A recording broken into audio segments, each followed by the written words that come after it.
Hi there, this is Jonathan Ginsberg. I'm a Social Security disability attorney, and today I'd like to talk to you about filing a disability claim based on a brain tumor.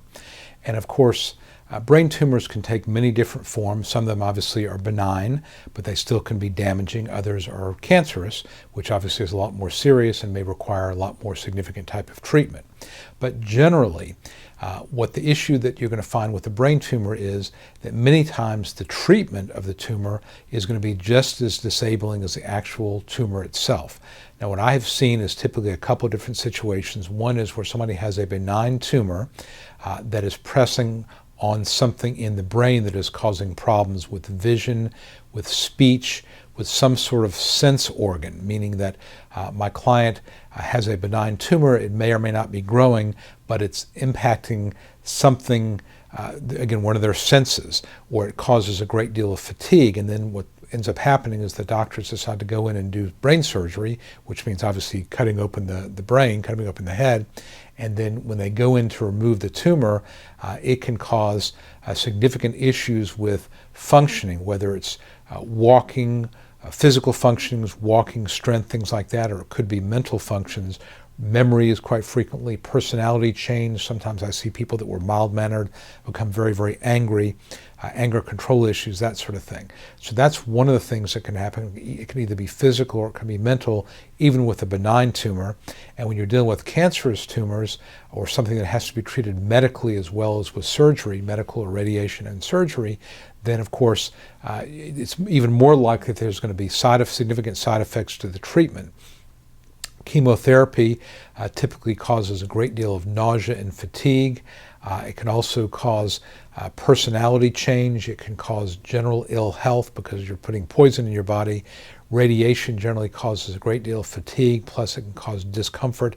And of course, any kind of surgery, as I've talked about, can lead to situations where other structures in the brain are impacted, and then sense organs, sight, smell, taste, balance, anything like that can be negatively affected. So generally, Social Security recognizes if you've got a brain tumor and there is any kind of procedure, most judges will assume that for at least a year after your surgery, you're going to be disabled because just the recovery time. And then beyond that, they're going to look at the treatment you've received and how you've responded to treatment. And typically what I'm going to look for is a statement, a functional capacity form from a neurologist or a neuropsychologist to determine how the treatment or the actual tumor impacts your capacity to work. Because remember, the issue in a disability case is whether or not you have the capacity to work reliably at a simple entry-level kind of job. And brain tumors, by their nature, the treatment, the impact of those things, it's going to make it very difficult for you to be a reliable worker, even at a simple entry-level type of job. So what I tell my clients is have someone in your family take notes and observe what's going on with you, what your personality changes have been, how your routine has changed, because many times you as the patient will not necessarily be able to see what's going on. So it's helpful to have someone else look at it. It's helpful to have treatment from a specialist like a neurologist or a neuropsychiatrist or just a psychiatrist. That can be very helpful. Ongoing treatment is very, very necessary. You don't want to have a record where there's a 2-year gap in treatment. And of course, your testimony, which we would practice about how this has all impacted you and your capacity to work. So big picture, if you've got a brain tumor or you're dealing with a brain tumor, obviously I'm sorry to hear that you are.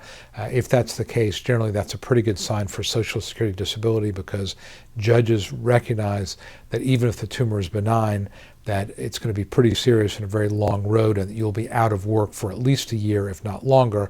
So at a minimum, you'd get a closed period of disability, if not ongoing disability.